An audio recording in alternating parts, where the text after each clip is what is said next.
Hello दोस्तों, नमस्कार। एक बार फिर आपका स्वागत है हमारे एजुकेशन चैनल शिक्षा आप तक के ऊपर। दोस्तों, आज हम लेके आए हैं आपके लिए रेलवे सामान्य विज्ञान का एक सेट प्रैक्टिस, जिसके अंदर आप अपने आप को इम्प्रूव कर पाओगे और देख पाओगे कि आपके साइंस का स्कोर कितना बन रहा है। तो ये जो क्वेश्चन है दोस्तों, पुराने जितने भी पेपर हुए हैं उन पेपरों में से ये क्वेश्चंस लाए गए और विशेष सेट बनाया गया है। दोस्तों, इस सेट के अंदर आप प्रैक्टिस कर पाओगे। इम्पोर्टेंट है आपके लिए, अगर आप ग्रुप डी की तैयारी कर रहे हो और एनटीपीसी की फिलहाल आपने एग्ज़ाम दिया है, तो ये जो वीडियो है आपको समर्पित होने वाला है। तो दोस्तों, टाइम खराब नहीं करते हुए हम चलते हैं हमारे सेट के ऊपर। दोस्तों, paper test series first number है, तो इसका हम चलते हैं पहला क्वेश्चन की ओर। निम्नलिखित में कौन वायु प्रदूषक नहीं है? आपको वो बताना है जो वायु प्रदूषक नहीं है। SO2, CO या CO2 या DDT। देखो दोस्तों, आपको पता ही है CO2 हमारे इन्वायरमेंट के लिए या CO कार्बन हमारे इन्वायरमेंट में या SO2 कितना घातक है और वायु को कितना क्षति पहुंचाता है। तो इसलिए हम कह सकते हैं डी आंसर इसका राइट होगा। जो DDT है वो वायु प्रदूषक नहीं है। प्रथम जीव की उत्पत्ति कैसे हुई या कहाँ हुई, ये चीज़ बतानी है आपको। तो प्रथम जीव की उत्पत्ति पृथ्वी पर हुई, हवा में हुई या किसी अन्य ग्रह से पाई या फिर जल में हुई। तो दोस्तों, वैज्ञानिक मतगणना के अनुसार देखा जाए तो प्रथम जो उत्पत्ति हुई है वो जल के अंदर हुई है। हमारा आंसर सी राइट है यहाँ पे। जीव की उत्पत्ति जीव से होती है, इस कथन का जो सत्यापन है, मतलब वेरीफाई किया है, उसका नाम बताना। तो वो है दोस्तों लुईस पाश्चर और रॉबर्ट हुक या ओपेरियन या वॉन हैमिल्टन।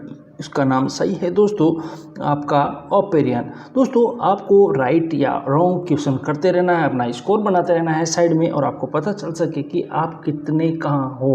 पौधों के किस भाग से कॉफ़ी पैदा होती है? जो दोस्तों आप अपने घर के अंदर कॉफ़ी बनाते हो तो किस पार्ट से पौधों का है उससे कॉफ़ी प्राप्त होती है? फूलों से, पत्तियों से, बीजों से या फलों से?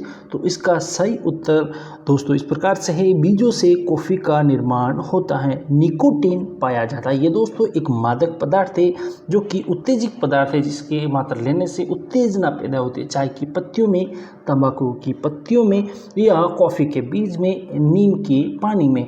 दोस्तों, इसका सही उत्तर है आपका तंबाकू की पत्तियों में निकोटीन पाया जाता है।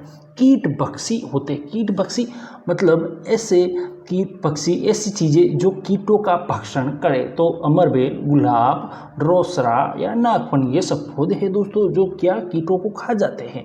तो ड्रोसरा नाम का पौधा है वो कीट भक्षी। उत्तर भी राइट है हमारा। DNA का मॉडल प्रस्तुत करने के लिए 1962 में नोबेल पुरस्कार मिला है। तो दोस्तों, किसे नोबेल पुरस्कार मिला है उसका नाम बताना है। वाटसन एवं क्रिक, डॉक्टर खुराना को, रॉबर्ट हुक को या ब्रिगस एवं किंग को मिला है? तो इसका सही आंसर होगा दोस्तों आपका वाटसन एवं क्रिक को, जो है 1962 में नोबेल पुरस्कार मिला है। आनुवंशिकता के जन्मदाता कौन है उसका नाम बताना है। लेमार्क, डेविड या खुराना या मेंडल।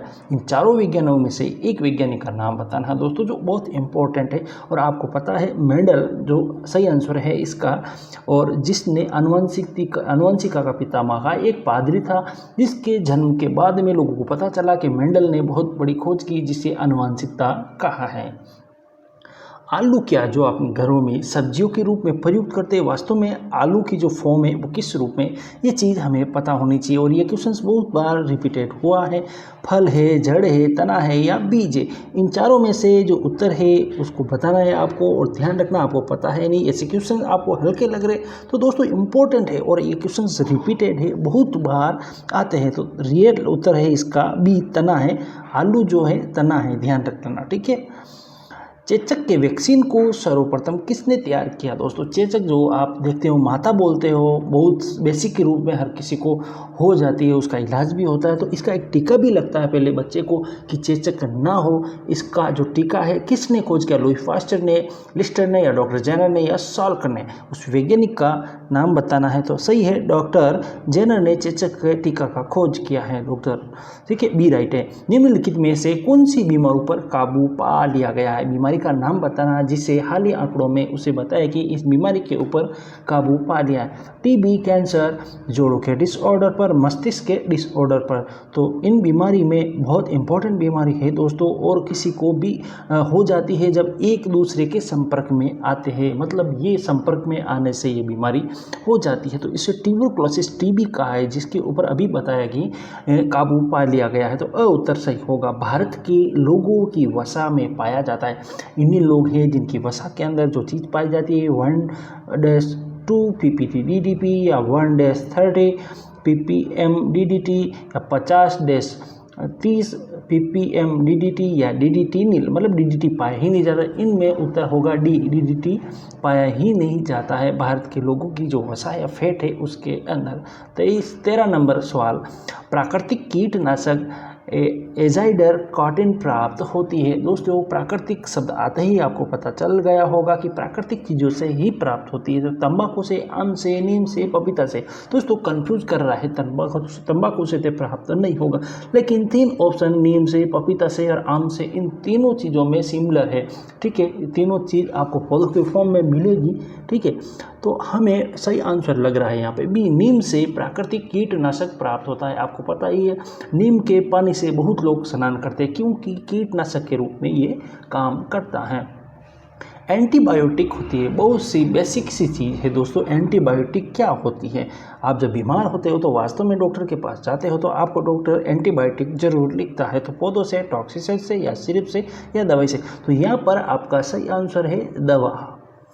निम्नलिखित में से दूध को दही बनाता है। हर लोग अपने घर के अंदर दूध से दही बनाना पसंद करता है, तो वास्तव में ऐसी क्या प्रक्रिया है, किस वजह से दूध का दही के रूप में रूपांतरित हो जाता है? तो इसका सही उत्तर आपको पता होना चाहिए। इसका उत्तर हो सकता है आमीर, राइजोपस या लैक्टोबैसिलस या राइजोबियल्जियम। तो सही उत्तर है दोस्तों आपका लैक्टोबैसिलस, ये उत्तर राइट होगा। इन्फ्लुएंजा H1N1 को अधिक प्रचलित रूप में जाना जाता है। H1F1 बहुत सारे आपके टीवी एड के अंदर ये नाम सुना होगा। तो सबसे पहले आपको पता होगा दशक के अंदर 2011, 12 और 13 के अंदर आपको ये वर्ड जरूर देखने को मिला और उस समय बहुत ज़्यादा भी ये फैल गया था। तो स्वाइन फ्लू दोस्तों इसका सही राइट आंसर है। 17 रडार का आविष्कार कौन किया या किसने किया? दोस्तों आप सबसे पहले समझ लेते हैं रडार वास्तव में होता क्या है। रडार, काफ़ी लोग गाँवों के अंदर रडार के बारे में कुछ जानकारी नहीं होती, हमें भी नहीं थी जब हम 8-9 क्लास में पढ़ रहे थे उस समय। तो रडार वास्तव में क्या करता है, किसी भी वायुयान की दिशा या उसकी गति या फिर उसकी स्थिति बताने के अंदर महत्वपूर्ण होता है। रडार का कार्य यही होता है कि वो वायुयान होते हैं वो किस सीमा में किधर जा रहे हैं, कोई रिकॉग्नाइज करते हैं कौन सा वायुयान किस तरफ जा रहा है। तो ये चीज़ें हैं दोस्तों। तो रडार का जो वास्तव में आविष्कार करने वाला था वैज्ञानिक, वो एक इम्पोर्टेंट है और उसका जो नाम है दोस्तों रॉबर्ट वाटसन, जिसने रडार का आविष्कार किया। मनुष्य में एफ्लाटॉक्सिन खाद्य विषाक्तता द्वारा सामान्य से कौन सा अंग प्रभावित होता है? दोस्तों विषाक्तता से ऐसे मतलब आता है तो आपका जहर से, मतलब ये जहर के बारे में पूछ रहा है एफ्लाटॉक्सिन, जिससे कोई एक अंग है हमारे शरीर का वो प्रभावित हो जाता है। तो उसका महत्वपूर्ण काम क्या है जैसे कि हमारे शरीर के भोजन को अच्छी तरह से, जिस उस अंग का महत्वपूर्ण काम है शरीर का जो भोजन है उसको पाचन युक्त बनाना, अच्छा बनाना, तो वो है यकृत है जो कि इससे क्या प्रभावित होता है। सही उत्तर है इसका 19वां क्वेश्चन, निम्नलिखित में से किस विटामिन में कोबाल्ट पाया जाता है? दोस्तों कोबाल्ट हमारे शरीर के लिए बहुत महत्वपूर्ण है और इम्पोर्टेंट भी है।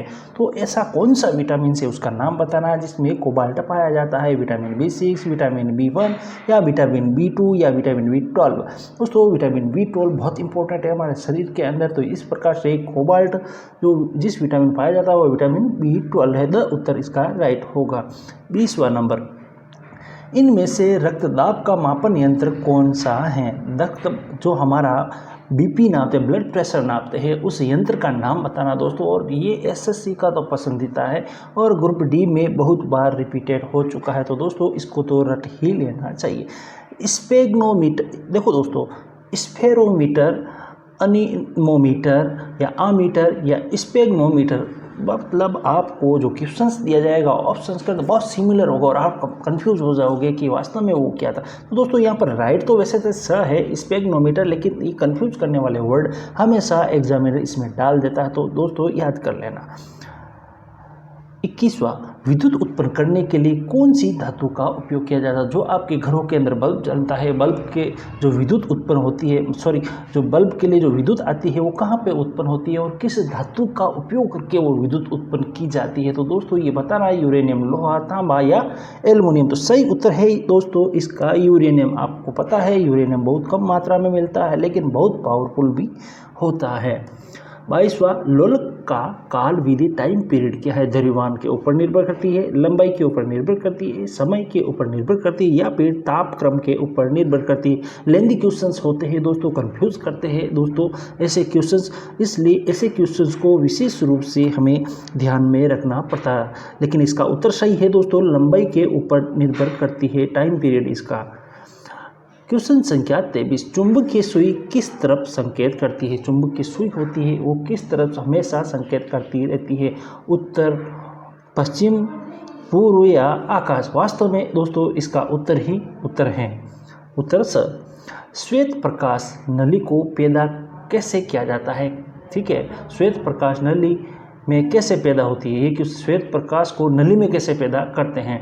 तांबे के तार को गर्म करके, तंतु को गर्म करके, परमाणुओं को उद्दोलित करके या अणुओं को दलित करते। तो दोस्तों श्वेत प्रकाश को पैदा करने के लिए क्या किया जाता है यहाँ पे दोस्तों, अगर आपको पता है तंतुओं को गर्म करके श्वेत प्रकाश को पैदा किया जाता है। श्वेत प्रकाश जैसे कि उदाहरण के रूप में आप कभी ट्यूबलाइट देखी होगी, ठीक है, वाइट, तो आप एक ताज़ा उदाहरण समझ सकते हो इसको। महासागर में ऊंची जल तरंगें कैसे उठती है दोस्तों। महासागर देखे ही होंगे, उसके अंदर बहुत बड़ी बड़ी ऊंची जल तरंगें उठती हुई दिखाई देती है। वास्तव में उसका रीजन क्या है। भूकंप आता रहता है क्या समुद्र में, या सूरज का गुरुत्वाकर्षण हो सकता है, तारों का गुरुत्वाकर्षण हो सकता है, या चंद्रमा का गुरुत्वाकर्षण हो सकता है। आखिर में इसका सही आंसर है दोस्तों चंद्रमा का गुरुत्वाकर्षण होता है, जिसकी वजह से क्या होता है, आपका ज्वार भाटा आपने पढ़ा ही होगा कहीं ना कहीं, तो उसकी वजह से क्या जल तरंगे ऊंची उठती है।